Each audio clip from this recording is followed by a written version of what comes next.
छठी माई के करवई बरतिया भोर हरी में 4 बजे। छठी माई के करवई बरतिया भोर हरी में 4 बजे। सैया लेके चली हैं माई के महंगिया भोर हरी में 4 बजे।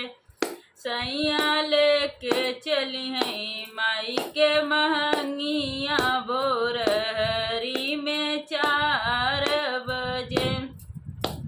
छठी माई के करवई बरतिया भोर हरी में 4 बजे।